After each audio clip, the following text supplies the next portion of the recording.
নমস্কার, কেমন আছেন সবাই? তনুর রান্নাঘরের নতুন একটি ভিডিওর সাথে সকলকে স্বাগত জানাই। আজ আমি দেখাবো মোরলা মাছ দিয়ে ওলের তরকারি। চলুন তাহলে শুরু করা যাক। প্রথমে আমি কড়াতে তেল গরম করতে দিলাম, পাশাপাশি নুন আর হলুদ দিয়ে মোরলা মাছটাকে ভালো করে মেখে নিয়েছি। ভালো করে তেলটা গরম হয়ে গেলে তারপরে মাছগুলো আমি দিয়ে দিচ্ছি।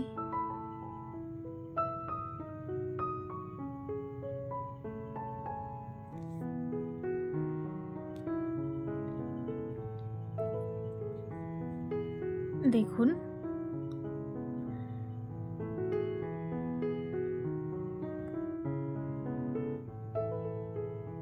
এবারে আমি ধীরে ধীরে মাছগুলোকে উল্টে পাল্টে ভেজে নেব।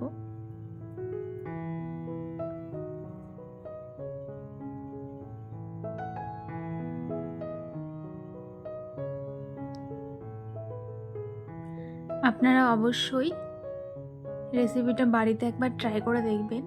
মোরলা মাছ দিয়ে ওল আর আলু দিয়ে ঝোল, আশা করি ভীষণ ভালো লাগবে আপনাদের। দেখুন মাছগুলো ভালো করে লাল করে আমি ভেজে নিয়েছি। আপনারা কে কোথা থেকে ভিডিওটি দেখছেন অবশ্যই জানাতে ভুলবেন না কমেন্টসে। এবার ওই কড়াইয়ের মধ্যেই আমি মাছ ভাজার তেলটার মধ্যেই ওল আর আলুটাকে আমি ভেজে নেব। আমি আলু আর ওল দুটোকেই সমানভাবে কেটে নিয়েছি ডুমো ডুমো করে। চলুন তার ফাঁকে আমি একটা গুঁড়ো মশলার পেস্ট তৈরি করে নিই। প্রথমে আমি দিয়ে দিচ্ছি এখানে ঝাল লঙ্কার গুঁড়ো 1 চামচ, হলুদ গুঁড়ো দিয়ে দিলাম 1 চামচ, এখানে দিয়ে দিচ্ছি কাশ্মীরি লঙ্কার গুঁড়ো 1 চামচ,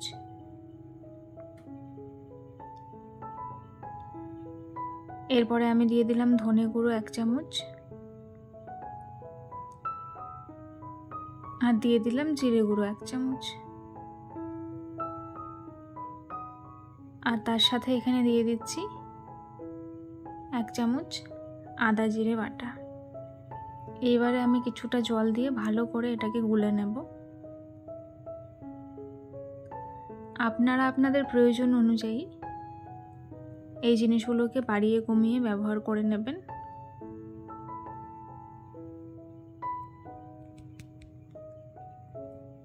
দেখুন আমার মশলাটা রেডি। আর এখানে ওল আর আলুটা খুব ভালোভাবে ভাজা হয়ে গেছে, সেটাকে তুলে নিয়েছি। নিয়ে কড়াইয়ে আমি কিছুটা আবার তেল দিয়ে দিলাম। এবার আমি এখানে নিয়ে নিয়েছি গ্রেট করে রাখা রসুন, আর ফোড়নের জন্য 5 ফোড়ন, দারচিনি, এলাচ, লবঙ্গ, শুকনো লঙ্কা আর পেঁয়াজ কুচিয়ে নিয়েছি। আমি তেলের মধ্যে ফোড়নের জন্য মশলাগুলো দিয়ে দিচ্ছি।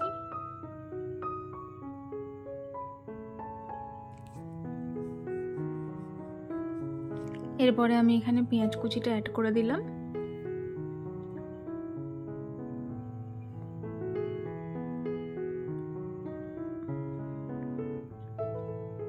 হালকা লালচে করে পেঁয়াজ কুচিগুলো ভেজে নেব, তারপরে এর মধ্যে মশলাটা আমি অ্যাড করব।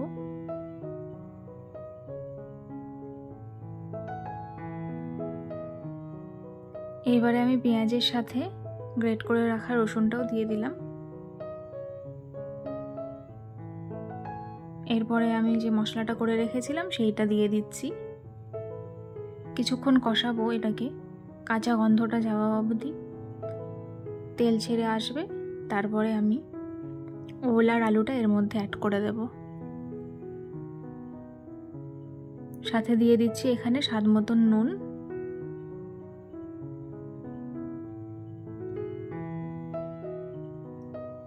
দেখুন খুব ভালো একটা কালার এসেছে আর তেলটাও ছেড়ে দিয়েছে।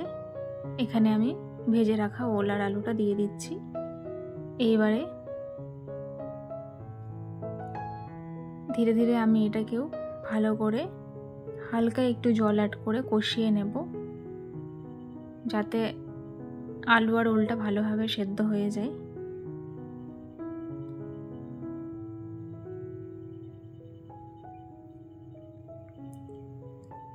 আপনারা বাড়িতে অবশ্যই একবার ট্রাই করে আমাকে জানাবেন কেমন হয়েছে। আমি ঢাকা দিয়ে কিছুক্ষণের জন্য হতে দিয়েছিলাম। জলটা অনেকটাই শুকিয়ে এসেছে। এবারে আমি কষাবো ভালো করে। সকলের কাছে অনুরোধ রইল, যদি আমার ভিডিওটি ভালো লেগে থাকে তাহলে অবশ্যই আমার চ্যানেলটিকে লাইক, শেয়ার, সাবস্ক্রাইব করে বেল নোটিফিকেশানটি অন করে রাখবেন, যাতে আমার ভিডিওর নোটিফিকেশান আপনারা সবার আগে পেয়ে যান। দেখুন আমি খুব ভালোভাবে কষিয়ে নিচ্ছি।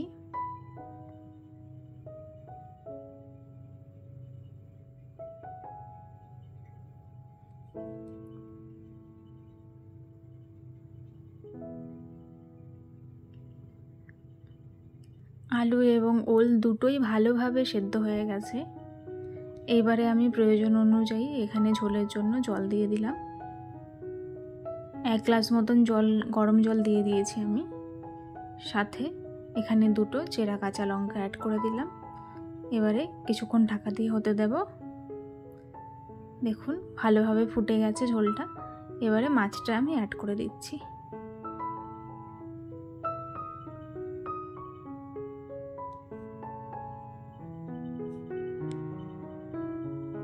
ভালো করে মিশিয়ে নিয়ে আমি আরও একবার এটা ঢাকা দিয়ে দিয়েছি।